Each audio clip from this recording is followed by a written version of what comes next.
Boa noite novamente, meus irmãos, a graça e a paz do Senhor Jesus. Quero convidar a todos a nós abrirmos as nossas Bíblias no Novo Testamento, no livro de Atos. Nós estamos hoje chegando à nossa 38ª mensagem no livro de Atos, onde obviamente começamos lá no capítulo 1, primeiro versículo, e hoje nós chegamos até o capítulo 17. Atos, capítulo 17, é para onde eu quero convidar você a abrir a sua Bíblia. Dá aquela olhada para a sua direita e esquerda e veja se seu amigo próximo aí, seu irmão, tem também um exemplar da Palavra de Deus. Caso seja necessário, compartilhe o seu. Atos capítulo 17, versículos 1 até o versículo 15. Na semana passada, meus irmãos, na mensagem anterior, nós prosseguimos na segunda viagem missionária do apóstolo Paulo.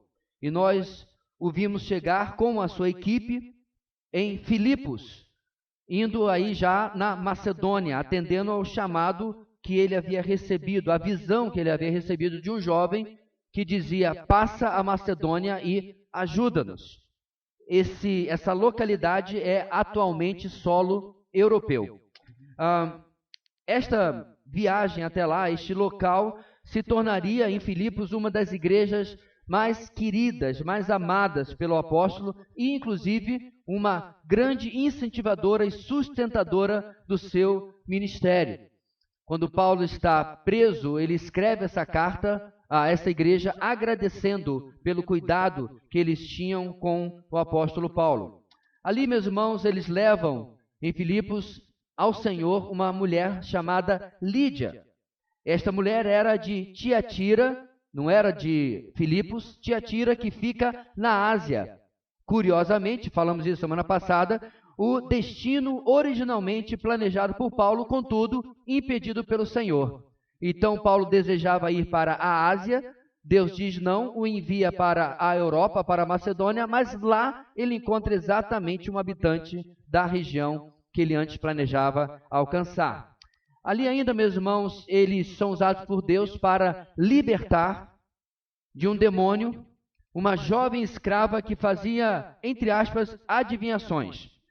E isso é algo bom, mas que os leva a ser presos. E neste caso, quem é preso de toda a equipe é apenas Paulo e Silas, porque eles julgavam que eles eram apenas judeus. Na verdade, Paulo e Silas, apesar de judeus, também eram cidadãos romanos. Isso, no final, não acaba nada bem para os seus captores. Contudo, Deus em tudo isso tinha um plano. E aqui acontece aquele famoso acontecimento em Atos, onde um terremoto acontece, no momento em que Paulo e Silas, à meia-noite, estão orando e louvando a Deus. Não se lamuriando, não reclamando, mas louvando a Deus ali na prisão. Por ocasião disso, o carcereiro filipense se converte, ele e toda a sua casa, e eu acredito boa parte daqueles que estavam ali presos junto com o apóstolo Paulo. Isso é um breve resumo da mensagem de semana passada, a qual, se você quiser conferir, está disponível online. E tudo isso, meus irmãos, nós vemos o grande tema do livro de Atos, o grande guarda-chuva que Lucas, o escritor, e Deus, o autor, quer nos ensinar através deste livro. Vamos recitar juntos? Apesar da oposição, a Igreja de Cristo cresce triunfante, proclamando o Evangelho da salvação. Acho que já decoramos isso daí, né? Hoje, no capítulo 17, nós continuaremos a segunda viagem de Paulo, no qual, capítulo 17, veremos experiências contrastantes nas oportunidades evangelísticas para Paulo e a sua equipe em Tessalônica e em Bereia, ainda na Macedônia. Além de um momento de decisão sobre prosseguir ou não. E Deus, em todas essas experiências, vai trazer para nós a seguinte lição, a seguinte grande ideia na mensagem de hoje. A obediência à vontade de Deus será testada na bênção e na tribulação. A obediência à vontade de Deus será testada na bênção e na tribulação. É comum nós pensarmos, irmãos, nosso coração achar assim que, se eu estiver fazendo a vontade de Deus, tudo irá muito bem. Ora, nós bem sabemos, e o texto vai confirmar isso, que não é fato isto. Não é assim que a coisa acontece. Muitas vezes nós estamos cumprindo a expressa vontade de Deus e as coisas não vão tão bem assim. Muitas vezes nós estamos fazendo exatamente aquilo que oramos, nos aconselhamos, discernimos, temos absoluta certeza que é a vontade de Deus, mas passamos por grandes desertos, por grandes vales ou qualquer outra metáfora geográfica ruim que você quiser utilizar, por tempestades, por tormentas e assim por diante. Da mesma maneira, meus irmãos, nós vemos na vida do apóstolo Paulo e dos seus companheiros. Era de se esperar, dado aquilo que este homem abriu mão, certo? Fariseu, um homem da nata da sociedade judaica, um homem que vivia economicamente bem, que era respeitado, passava nas ruas de Jerusalém, as pessoas o reverenciavam. Dado tudo aquilo que ele já passou, é a nossa inclinação de achar que agora as coisas vão melhorar para Paulo. Mas se você tem acompanhado esta série, você vai ver que, não apenas da semana passada ele foi aprisionado, mas antes disso ele foi açoitado, e na semana anterior ele foi apedrejado. E tudo isso ainda cumprindo e seguindo a vontade de Deus. Mas vamos ver como isso se desenrola no texto de hoje. Quero convidar-nos a lermos primeiramente do versículo 1 até o versículo 5 e vermos como Deus vai mostrar isso na vida, 1 até o versículo 9, como Deus vai mostrar isso na vida do apóstolo Paulo e de seus companheiros de viagem. Atos 17, de 1 a 9. Diz assim a palavra do Senhor, vamos lá? Tendo passado por Anfípolis e Apolônia, chegaram a Tessalônica, onde havia uma sinagoga judaica. Segundo o seu costume, Paulo foi à sinagoga e por 3 sábados discutiu com eles com base nas Escrituras, explicando e provando que o Cristo deveria sofrer e ressuscitar dentre os mortos. E dizia: este Jesus que lhes proclamo é o Cristo. Alguns dos judeus foram persuadidos e se uniram a Paulo e Silas, bem como muitos gregos tementes a Deus, e não poucas mulheres de alta posição. Mas os judeus ficaram com inveja, reuniram alguns homens perversos dentre os desocupados e com a multidão iniciaram um tumulto na cidade. Invadiram a casa de Jason em busca de Paulo e Silas, a fim de trazê-los para o meio da multidão. Contudo, não os achando, arrastaram Jason e alguns outros irmãos para diante dos oficiais da cidade, gritando: esses homens que têm causado alvoroço por todo o mundo, agora chegaram aqui. E Jason os recebeu em sua casa. Todos eles estão agindo contra os decretos de César, dizendo que existe um outro rei, chamado Jesus. Ouvindo isso, a multidão e os oficiais da cidade ficaram agitados. Então receberam de Jason e dos outros a fiança estipulada e os soltaram. A primeira parte do texto de hoje, meus irmãos, vai nos ensinar o seguinte: a tribulação pode acompanhar a obediência à visão de Deus para a obra. A tribulação pode acompanhar a visão de Deus para a obra. Eu fiz questão de colocar a palavra visão entre aspas ali, porque esta é uma palavra um tanto quanto modificada em seu significado nos dias de hoje.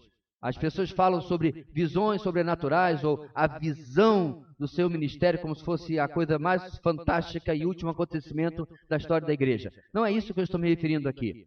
Estou me referindo como aquilo que Deus tem planejado para a vida de alguém, para a igreja determinada de alguém, ou, no caso, para o ministério de Paulo e os seus apóstolos, seus companheiros. E assim, seguindo e obedecendo a visão que Deus tinha dado de não ir para a Ásia, mas ir para a Macedônia, a tribulação o acompanhou e pode acompanhar, mesmo quando assim obedecendo.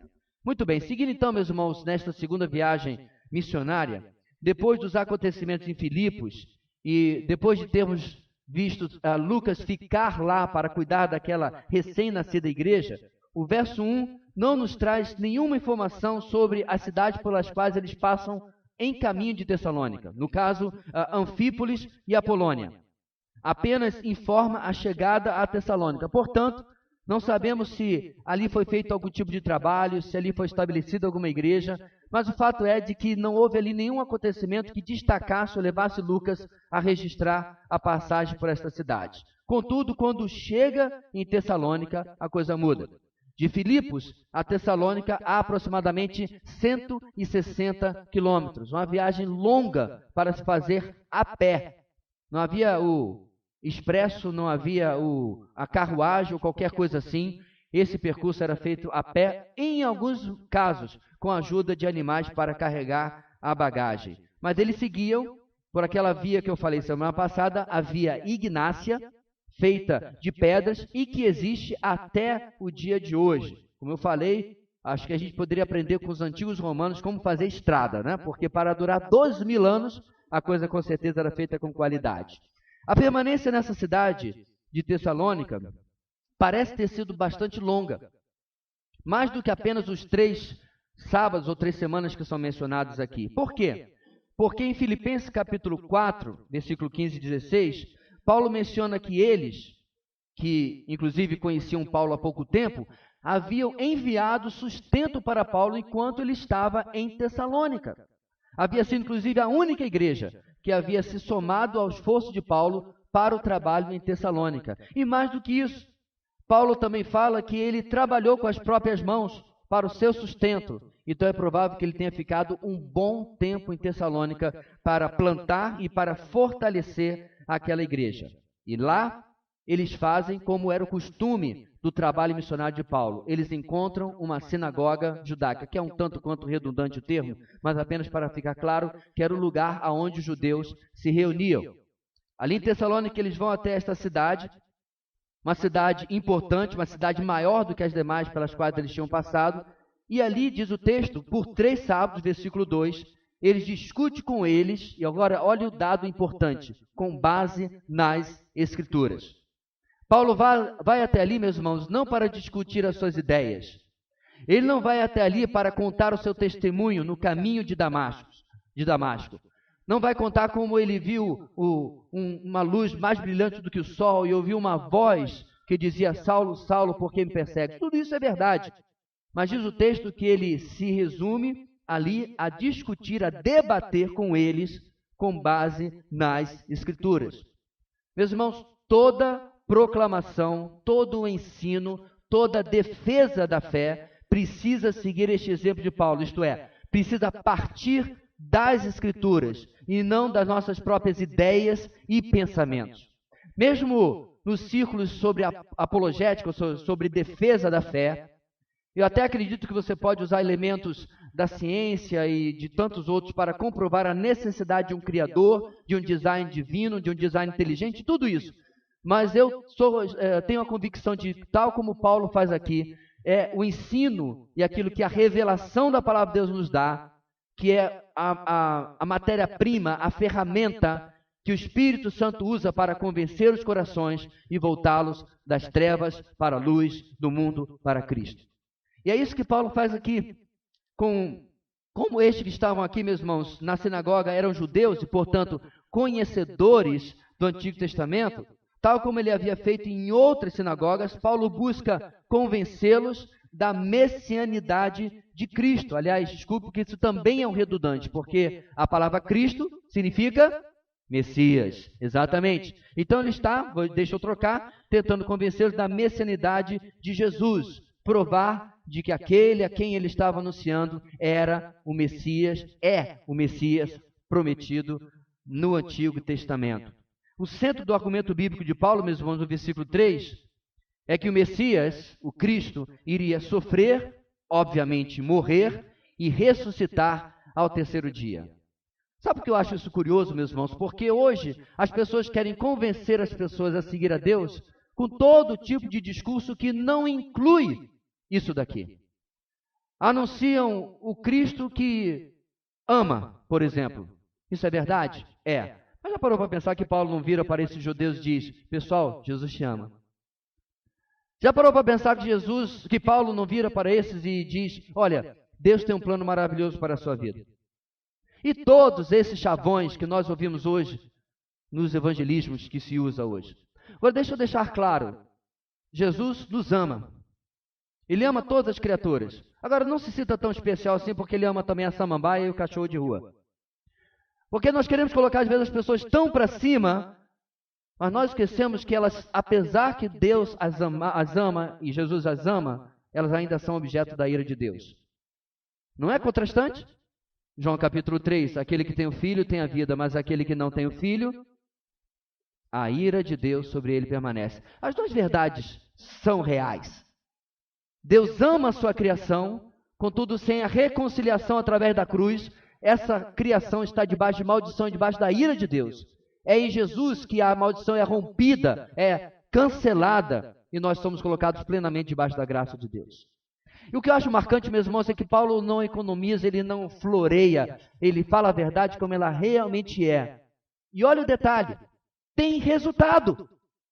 Porque o texto nos diz que alguns judeus e gregos tementes a Deus aceitaram a pregação de Paulo. E ainda completa, e não poucas mulheres de alta posição. Ou seja, a proclamação das Escrituras, a defesa da fé, o ensino, o evangelismo, o que quer que seja, precisa ser amplamente baseada nas Escrituras. Não é a última moda evangélica, não é a última música, não é o último jeitinho que se tem, mas a pregação clara das Escrituras, como Paulo fez em todo o seu ministério e todos os outros apóstolos também. A segunda coisa que esse texto me chama a atenção, meus irmãos, é quantas mensagens hoje não têm esse conteúdo, porque as pessoas não têm este conteúdo. Uma máxima de absolutamente qualquer coisa é que você só pode dar aquilo que você tem. Não é verdade? Por exemplo, se eu convidar você para um curso de culinária com o Maître Joversi. Meu nome até parece francês. Não parece? Só fazer o biquinho no final. Joversi.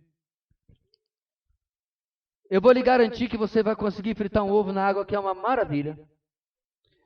Até fazer uma carne razoável, arroz, café, feijão, você sabe, né? Sagaz. E está acabando a lista.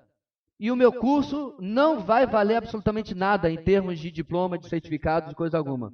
Porque eu não posso lhe dar o que eu não tenho, querido.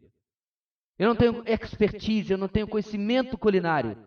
Dá para comer, meus filhos ficaram comigo, muito vídeo do YouTube, ninguém passou fome, mas não dá para ensinar ninguém, porque eu não tenho isso para lhe dar. E muitas vezes, meus irmãos, o ensino de alguém, a pregação de alguém, o evangelismo de alguém é raso, porque a pessoa é biblicamente rasa.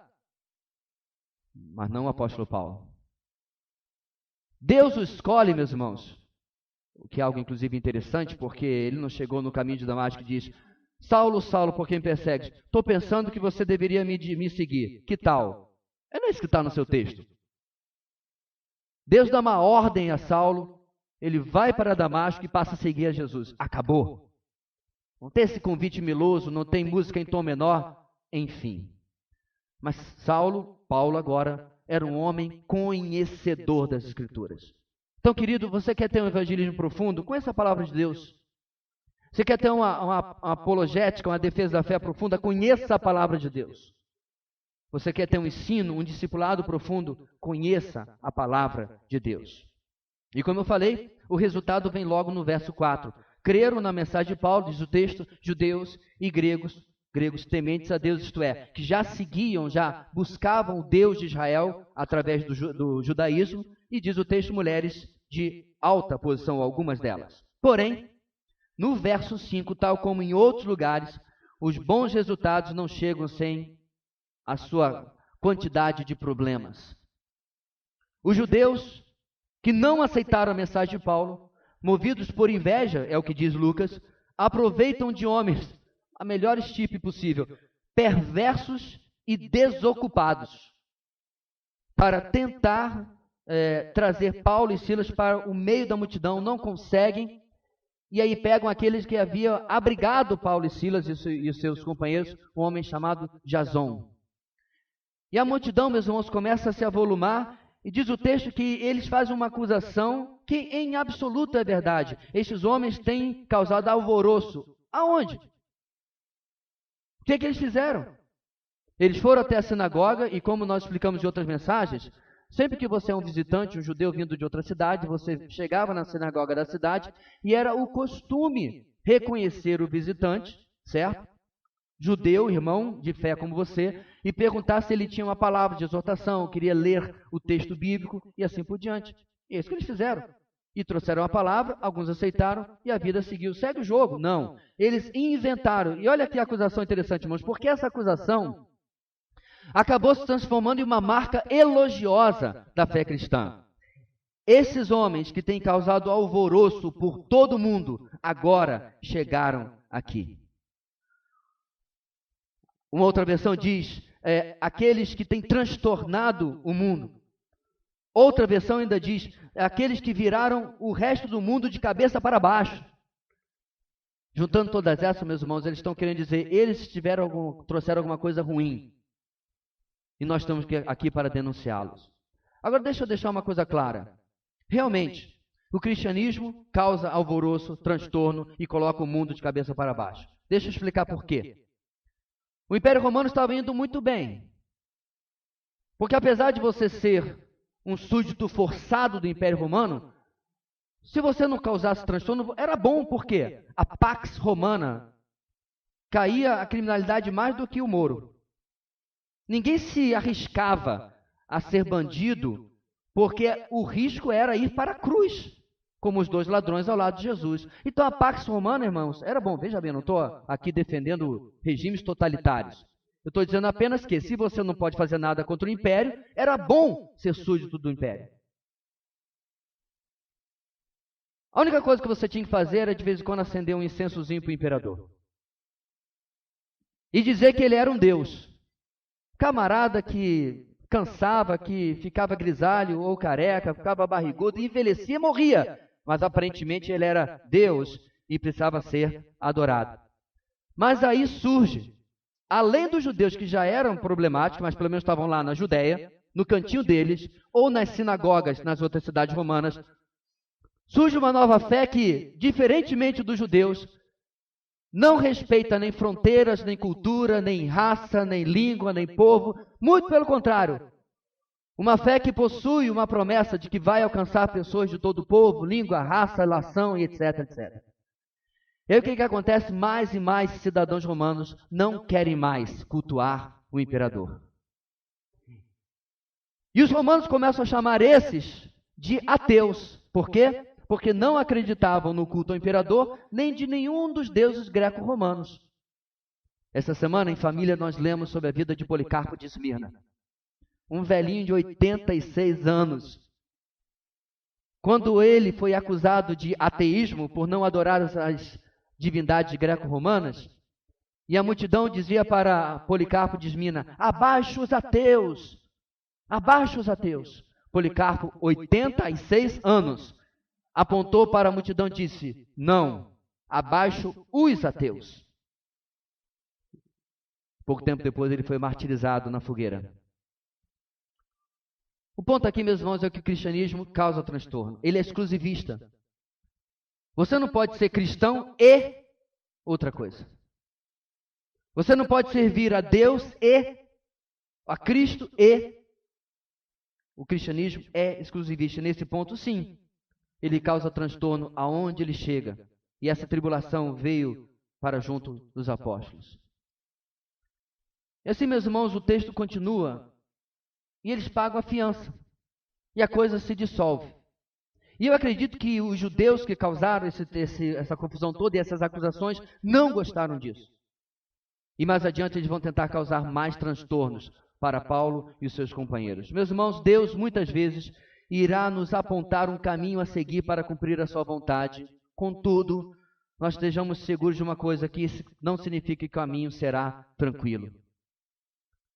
Deus vai nos chamar para cumprir a sua vontade, mas não vai ser tudo bem, não vai ser só vitória.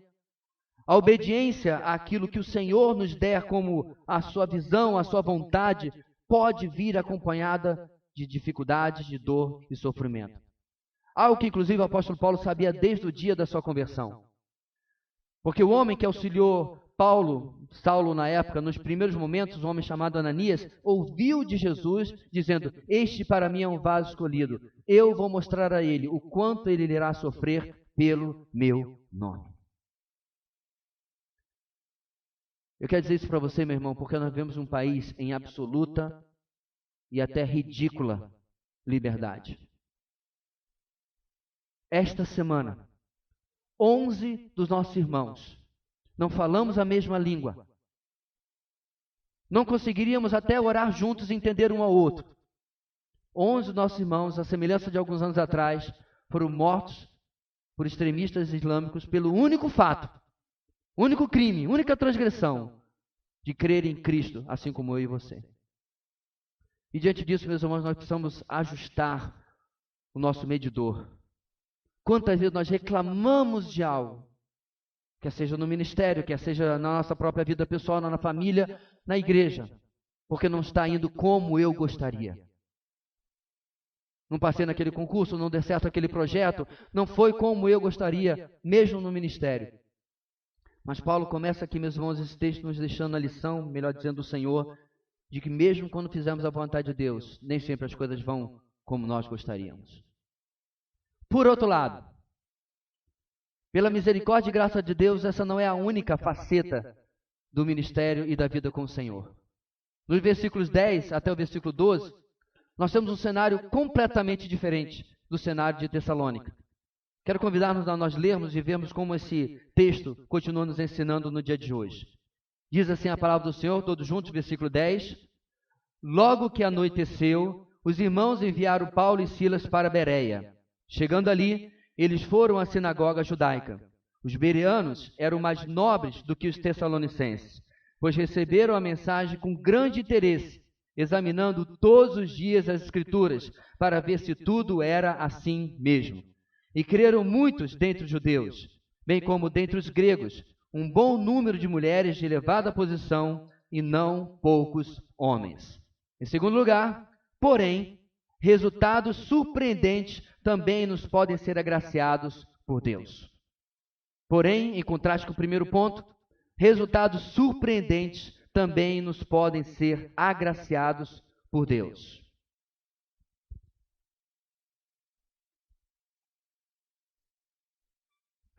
Devido, irmãos, a estes problemas, os irmãos resolvem interromper o tempo de Paulo em Tessalônica. Tempo esse que eu falei já não foi curto, mas eles resolvem que é hora de enviá-lo adiante para sua própria proteção. E eles o enviam a uma cidade bem próxima, a cidade de Bereia. Outra fuga durante a noite, tal como ele havia feito na época da sua conversão em Damasco. Lembra onde ele foi descido em um cesto pelo muro? Porque devido à sua conversão, ele havia ido a Damasco para prender os cristãos. Quando ele começa a pregar Cristo, ele é perseguido e ele tem que fugir também de noite, tal como ele fez aqui. No verso 10, de novo, eles se dirigem à sinagoga, tal como tantas vezes antes e como havia feito também em Tessalônica. Parece até, meus irmãos, que Lucas está fazendo aqui um contraste, né? Parece não, ele está fazendo. Ele está mostrando o resultado em uma cidade e em outra e ensinando-nos desta forma. Desta vez, em Bereia, nós não temos uma declaração do conteúdo da mensagem de Paulo, mas não há nenhuma razão para acreditar, meus irmãos, que o conteúdo mudou. Continuava discutindo com eles com base nas Escrituras. Paulo pregava a Cristo, isto é, o Messias, como sendo o Jesus que fora morto e crucificado, aliás, crucificado e morto, conforme as profecias e promessas do Antigo Testamento. A mensagem dele não tinha motivo nenhum de mudar. O que marca a experiência em Bereia, meus irmãos, é a super conhecida afirmação a respeito da atitude dos bereanos. E a própria atitude dos bereanos é mais uma confirmação de que Paulo estava pregando as Escrituras.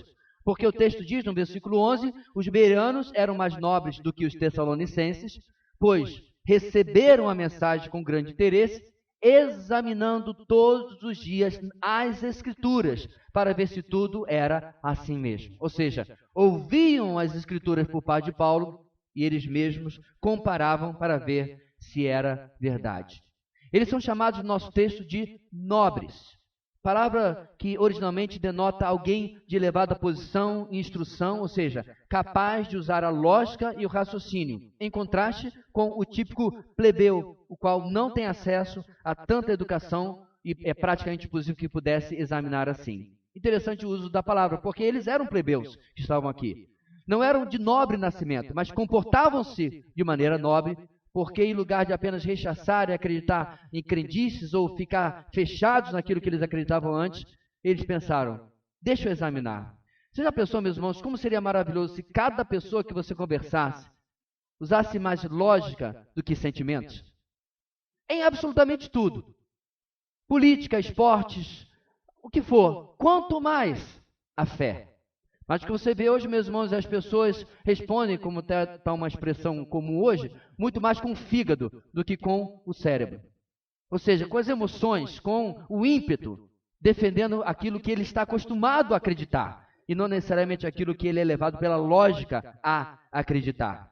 E o próprio texto, irmãos, explica por que do elogio aos bereanos, por que eles são chamados de nobres. E são duas razões. Primeiro, eles, diz o texto, receberam a mensagem com grande interesse. Havia um interesse genuíno pela verdade, mas não com pré-julgamento. Se Paulo estava expondo as Escrituras, isso bastava para que eles abrissem as suas mentes para a verdade, caso ela estivesse ali e fosse confirmada. Ou seja, uma atitude que nos causa também a sermos chamados de nobres, irmãos, é ter este interesse de receber a mensagem e ouvi-la, mesmo que muitas vezes ela possa confrontar coisas na nossa vida, mesmo que muitas vezes ela possa expor pecados na nossa vida. Ouvir com grande interesse. Muitas vezes, irmãos, nós podemos ler textos, livros e ouvir mensagens que vão tocar em áreas sensíveis na nossa vida. Áreas que eu preferia não mexer. Talvez áreas que já estou prevendo exigir de mim mudança. E venhamos e convenhamos, ninguém realmente gosta de mudança. Não gosta nem de mudança de casa. Empacotar, catalogar e ter que ir para outro lugar é trabalhoso e arrumar tudo lá de novo. Quanto mais quando é uma mudança muito mais íntima. Quanto mais quando é uma mudança que vai requerer que eu reveja as minhas atitudes para com o meu cônjuge, para com meus filhos, para com meus pais, para com meu irmão em Cristo, para com meu colega de trabalho que seja. Não estou me comportando da maneira correta. E esse texto aqui vai me alertar sobre isso. Bora ler outra coisa. Bora ver outra coisa. Da parte dos bereanos, a nobreza dele vinha de que, olha, mesmo que isso mexa com alguma coisa que nós acreditamos, vamos ouvir esse camarada que aqui está nos visitando. Mas não é só isso, meus irmãos, não é só um interesse e abertura para a mudança e a busca pela verdade. O segundo fato que o texto nos fala, que dá a eles o título de nobres, é que seu desejo pela verdade não os tornava crédulos e ingênuos, acreditando em qualquer coisa. Não! Eles não eram, como diria Paulo, escrevendo aos Efésios, capítulo 4, como crianças, levadas de um lado para outro, por ondas, nem jogados para cá e para lá, por todo o vento de doutrina. Não era assim, que Paulo nos alerta que nós não devemos ser assim também. Diz o texto que não eram ingênuos, não eram levados para um lado e para o outro. Muito pelo contrário, eles examinavam as Escrituras.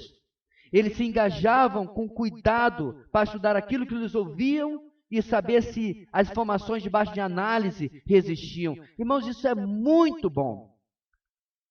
Porque, diferentemente dos Tessalonicenses, o texto diz no versículo 12 que o resultado é maior. O versículo 12 está aqui, meus irmãos, com certeza com a comparação com o versículo 4. Vamos voltar lá? Olhe na sua Bíblia o versículo 4. Ele diz: alguns dos judeus foram persuadidos e se uniram a Paulo e Silas, bem como muitos gregos tementes a Deus e não poucas mulheres de alta posição. Agora, volta para o versículo 12. Olha a comparação em Bereia. E creram muitos dentre os judeus. Olha a diferença. O coração endurecido dos Tessalonicenses os impediu de serem, no mínimo, honestos em examinar as Escrituras e dizer assim: olha, você está certo, mas nós não queremos.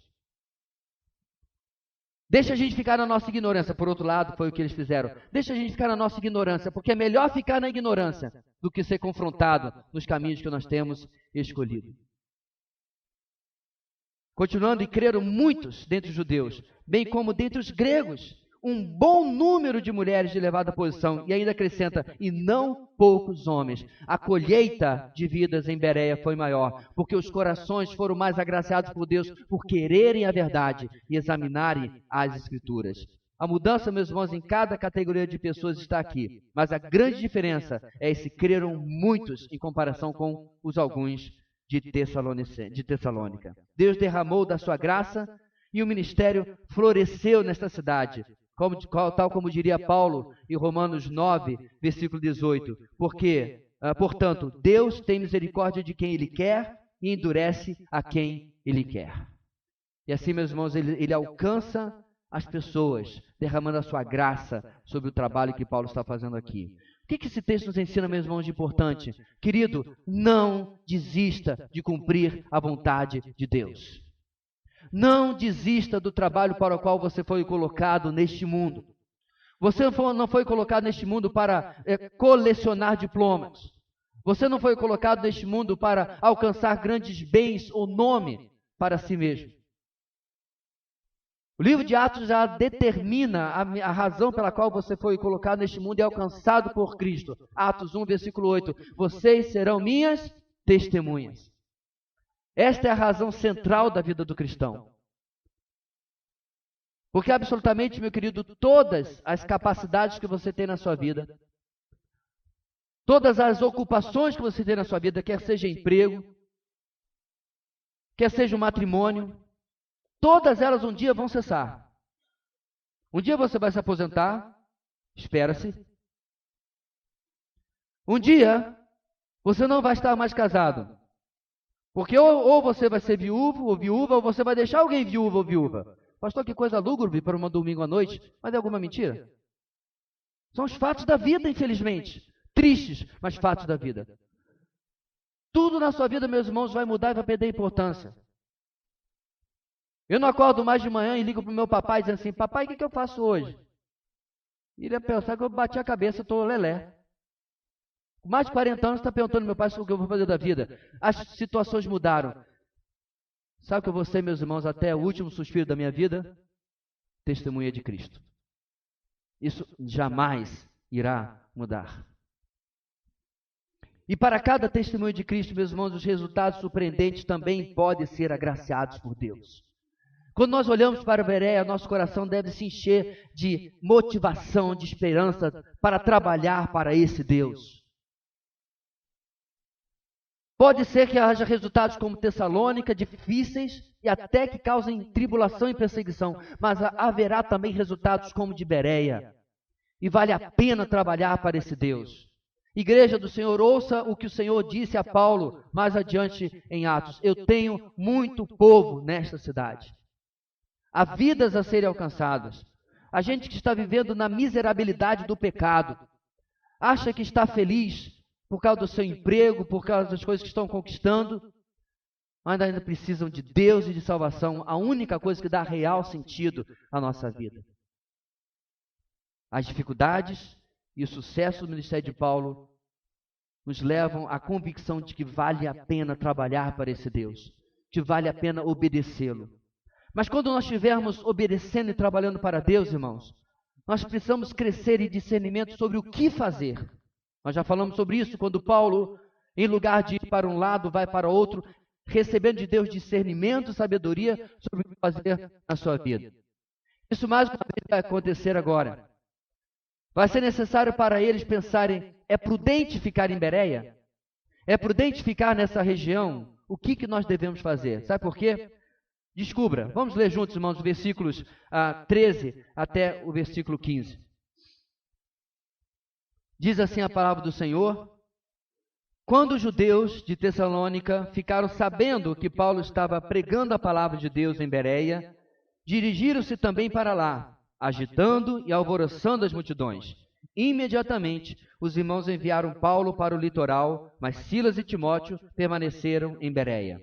Os homens que foram com Paulo o levaram até Atenas, partindo depois com instruções para que Silas e Timóteo se juntassem a ele, tão logo fosse possível.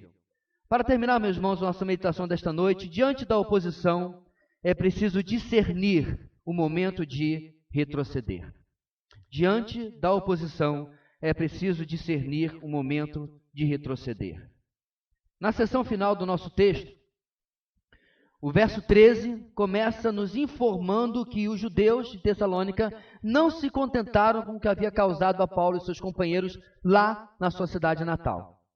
De alguma maneira, aquilo que acontece na sinagoga em Bereia chega aos ouvidos deles. Com certeza alguém foi pessoalmente lá contar ou mandou alguma mensagem por escrito, porque não tinha WhatsApp, não tinha meio eletrônico, nem energia elétrica existia ainda. Mas eles foram e fizeram a viagem contrária para contar àqueles judeus que aquele homem, ou aqueles homens também estavam pregando em Bereia. E aí eles vão até lá. E da mesma maneira, diz o texto, usa homens desocupados, homens de baixa índole, e agita as multidões contra os servos de Deus. No verso 14, uma ação enérgica e urgente precisava ser tomada, tal como havia sido a própria saída de Tessalônica. Eles precisavam tomar uma decisão. E aqui, meus irmãos, Paulo precisa deixar Bereia de alguma maneira, e aqueles irmãos o levam até o litoral para que lá ele pudesse seguir até Atenas. É só você procurar, isso aí é tudo ao redor do mar Egeu, ali onde hoje é conhecido como Grécia. Bem, eles repetem também a estratégia de cuidado com a igreja, porque para trás fica Silas e Timóteo, assim como Lucas havia ficado em Filipos, e Paulo segue adiante. Nesse breve texto, meus irmãos, que nós temos aqui, nós precisamos pensar sobre discernimento, sobre o que é a vontade de Deus. Quando nós estávamos no seminário, como parte da matéria Orientação para a Vida Cristã, tinha uma parte da matéria que era Como Conhecer a Vontade de Deus. E nós líamos um livro, cujo título era exatamente esse, Como Conhecer a Vontade de Deus. E uma brincadeira que começou a ficar até um pouco cansativa, porque todo mundo fazia a mesma piada, era, eu quero tirar esse livro tal, na biblioteca, Como Conhecer a Vontade de Deus, mas eu já vou pular para o último capítulo, para ver logo com quem eu vou casar. Coisa de solteiro, né? Alguns aqui sabem o que eu estou falando. Então, não está no último capítulo de um livro o tipo de informação que as pessoas queriam. Como conhecer a vontade de Deus, meus irmãos, é um processo de amadurecimento espiritual. O problema é que nós vivemos na época do micro-ondas, do miojo, né? Do prato, coloca 5 minutos lá e já pode comer. Não é assim a nossa caminhada com Deus. Esses homens aqui têm que tomar uma decisão que poderia inclusive ser mal interpretada. Por quê? Estão fugindo? Vocês não creem? Vocês não têm confiança em Deus? Mas na verdade, meus irmãos, nem sempre retroceder significa falta de fé ou falta de coragem. Assim como nem sempre teimosamente seguir em frente traduz fé e coragem. O que se requer é discernimento para compreender o que o Senhor deseja que nós façamos. E tal discernimento, meus irmãos, como eu disse, não é algo mágico, não é algo automático. Vem de na falta de uma outra expressão, eu cunhei esta, uma cultura de comunhão com Deus. Coisa que o nosso espírito imediatista dos dias de hoje não se acostuma a gostar. Significa comunhão diária com Deus. Tempo na palavra e na oração, as disciplinas da graça que nós tão bem conhecemos. O interessante, meus irmãos, é que muitas vezes nós queremos a vontade de Deus, mas não queremos os métodos de Deus. Me lembrei de uma ocasião em que alguém, no momento de intercessão, não esse nós estamos aqui, mas estávamos orando, pediu dele assim, não, eu queria saber a vontade de Deus, pedi que os irmãos orassem para tal e tal coisa. E ali na conversa, eu perguntei, e o irmão tem dedicado tempo para orar sobre isso? Pior que ainda não. Me pareceu ali uma contradição de alguém que quer a vontade de Deus, mas não busca a face de Deus. O que ele esperava? Que Deus ia mandar uma mensagem amarrada na pata de uma pomba? Ou que alguém ia bater na casa dele, lá profeta Elias, e entregar uma mensagem? O que a pessoa realmente aguardava? Quantas vezes, irmãos, nós queremos direcionamento de Deus, mas não queremos, na falta de outro tempo, pagar o preço do processo de Deus. de buscar discernimento e realmente nos inclinar diante da sua palavra. E nos inclinar à sua palavra também. Porque muitas vezes quando nós buscarmos a vontade de Deus, Ele vai dizer coisas que não é o que nós gostaríamos. Nós somos convictos que o nosso desejo é ir para cá e Deus diz, não, eu quero para o outro lado. Ele lhe deu discernimento e sabedoria para conhecer a vontade de Deus, de descer para o litoral e rumar para Atenas, mas você teimosamente decide permanecer em Bereia. Porque esse é o seu querer, essa é a sua vontade. Me admira, meus irmãos, a humildade de Paulo de se submeter dizendo assim, é hora de sair daqui. Ele não fica com algum tipo de arrobo heroístico, porque se ele ficasse, era muito provável que aqui terminaria a história do apóstolo Paulo. Acabaria martirizado por não fazer aquilo que é a vontade de Deus. E nós precisamos, irmãos, buscar discernimento, apesar de não corrermos nem de perto o mesmo risco dele. Mas eu tenho certeza que você deseja agradar a Deus. Mas nós precisamos, irmãos, juntar a nossa vontade de agradar a Deus a um espírito que busca discernimento com humildade na presença de Deus. O céu não vai se abrir, uma pomba não vai aparecer falando para você, até vai ficar bastante assustador. Deus mostra através da sua palavra e da voz do Espírito que fala dentro de nós sobre o que nós devemos ou não fazer. Deus usa também amigos, irmãos em Cristo experientes para nos aconselhar também. Com tudo isso junto, o discernimento vem para que nós possamos saber quando retroceder, como nesse texto, ou às vezes quando nós devemos fazer algo que não estamos ainda fazendo. O fato é, meus irmãos, que a obediência à vontade de Deus será testada na nossa vida, com bênçãos e com tribulações. Mas eu gostaria que essa noite terminássemos falando sobre a necessidade de fortalecer a nossa convicção de que, apesar das tribulações ou das bênçãos, o mais importante é agradar o nosso Deus. Como eu falei, o ano novo é só a virada de calendário. É tão sem importância e sem nenhum significado místico de que o pessoal da Austrália chega lá mais rápido do que a gente. Fuso horário favorece isso. E não tem absolutamente nenhum significado místico, é só a mudança de um calendário. Contudo, você começa um novo ano.